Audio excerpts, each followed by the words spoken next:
Mesdames, Messieurs, bon dimanche. Manque d'expertise, explosion des coûts, problèmes de coordination. Le développement de projets de transport au Québec est souvent difficile, aux grandes dames des gouvernements, mais surtout des utilisateurs. La ministre des Transports du Québec pense avoir trouvé le remède à cette sclérose. Mobilité Infra Québec, une nouvelle agence qui deviendra une forme de guichet unique pour étudier les besoins, concevoir les projets et assurer leur mise en chantier. Geneviève Guilbeault souhaite que l'agence soit fonctionnelle dès 2025. Mais est-ce vraiment la panacée dont a besoin le monde du transport structurant au Québec? J'ai posé la question à la ministre Guilbeault. Geneviève Guilbeault, bonjour. Bonjour, M. Thibault. Merci d'être avec nous. Ministre des Transports, de la Mobilité durable, vice-première ministre du Québec. Vous avez annoncé votre plan pour la création de la nouvelle agence qui va chapeauter le développement du transport urbain au Québec. L'impression que ça donne, c'est que vous prenez un peu le contrôle de tout ça, non? Le Québec, la province, prend le contrôle des projets qui, normalement, étaient dans la cour des municipalités. Absolument. Puis moi, la manière dont je le résume depuis 1 ou 2 semaines, quand on me dit c'est quoi votre vision, qu'est-ce que vous voulez faire avec le transport collectif au Québec, c'est de prendre le contrôle du développement du transport collectif au Québec. Je pense que c'est ça qu'un gouvernement, un ministre des Transports doit faire. Le leadership en matière de transport collectif, c'est de s'assurer de pouvoir avoir une planification nationale au-delà d'un projet dans une ville, sur un territoire, dans une société de transport, dans la CMM à Québec, d'avoir une planification et une vision nationale du transport collectif et surtout de se doter de la capacité de livrer ces projets-là. C'est ça qui nous manque en ce moment. Ça fait plusieurs années qu'on parle des mêmes choses, qu'on parle d'un tramway à Québec, qu'on parle d'un projet dans l'est de Montréal, d'un projet sur la rive-sud de Montréal. Il y a Gatineau aussi qui a un bureau de projet puis qui réfléchit à la possibilité d'avoir un projet. Il y a Sherbrooke qui m'a déjà parlé du fait qu'elle serait intéressée à avoir un projet.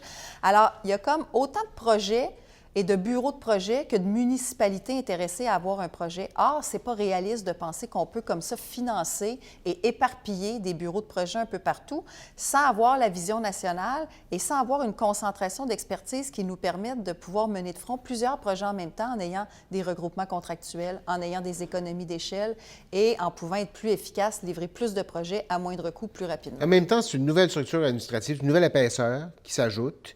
Elle n'existe pas, il n'y a pas les employés, il n'y a pas le monde. Qu'est-ce qui vous fait dire que vous allez être capable d'aller plus rapidement tout d'un coup? Vous avez raison que les ressources humaines, les talents qu'on va être capable d'attirer dans cette nouvelle équipe spécialisée, parce qu'on parle d'une agence, mais il faut faire la différence avec, par exemple, Santé Québec, que mon collègue à la Santé a créée, qui est une agence beaucoup plus grosse. Moi, c'est une petite équipe spécialisée. On parle de 30 à 50 personnes pour commencer. Oui, il faut les embaucher, il faut les trouver, il faut les embaucher, il faut les amener. Ça va prendre du temps, ça, là. Il n'y a pas de mise en chantier dans... Ça veut dire que ça retarde les mises en chantier potentielles. Il faut que vous bâtissiez l'infrastructure. Ça ne retarde pas dans le sens où, bien, d'abord, il faut adopter le projet de loi. Donc là, je suis tributaire du processus parlementaire. Quand il sera adopté, la première étape, ça va être d'embaucher le ou la PDG. Pour Mobilité Infra Québec, une personne, moi je veux évidemment la meilleure personne, la meilleure femme ou le meilleur homme, quelqu'un qui a déjà fait des projets, qui est habitué, qui sait comment ça marche et qui va pouvoir se monter la meilleure équipe. Donc, qui va connaître des gens qui connaissent ça, qui va savoir qui aller chercher, les ingénieurs, les architectes, les évaluateurs agréés, etc. Donc, bref, qui va se monter une équipe. Et moi, je souhaite qu'en 2025, l'agence soit opérationnelle et qu'on puisse commencer à lui confier des premiers projets.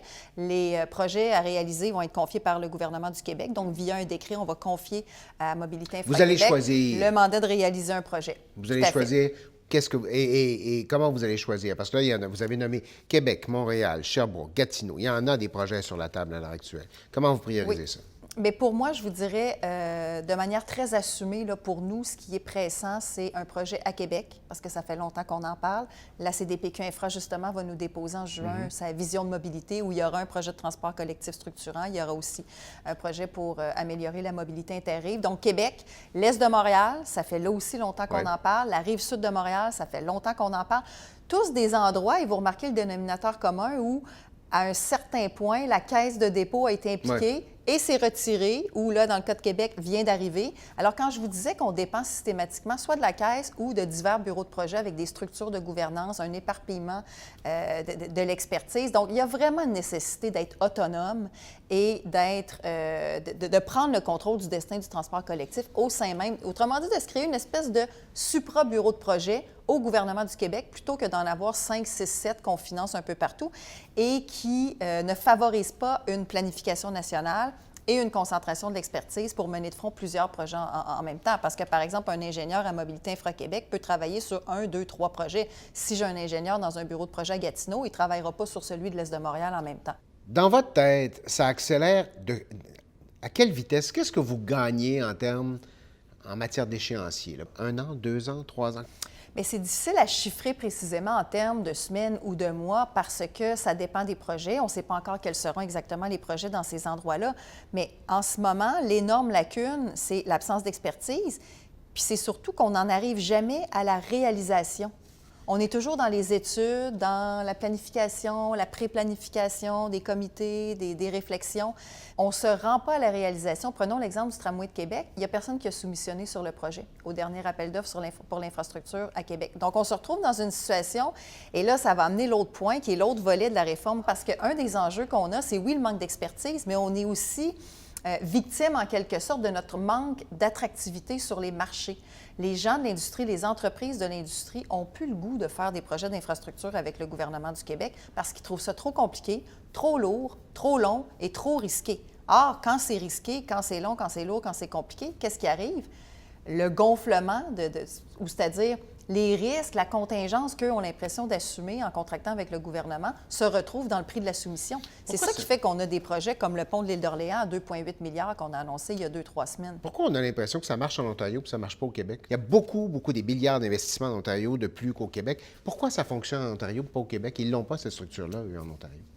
Exactement. Bien, il y a 2 choses. D'abord, en Ontario, en Colombie-Britannique aussi, puis dans divers pays en Europe, ils sont déjà plus avancés ou, disons, ils sont plus habitués de faire des modes collaboratifs qu'on appelle. Et là, sans se perdre dans trop de détails, une des modifications, tout à fait, une des modifications majeures qui a été déposée, qui est dans le projet de loi de mon collègue du Trésor, c'est de faire des vrais modes collaboratifs, c'est-à-dire d'être en co-développement, de s'adjoindre une entreprise dès le départ et on développe le projet avec ensemble. vous à la table au début. Tout à fait, en amont, et on développe le projet ensemble. Fait qu'on réduit le risque à la source. Au lieu d'arriver avec un projet prédéfini, déjà conçu, et dire, voici, je veux telle chose très, très précise, combien tu me charges pour ça?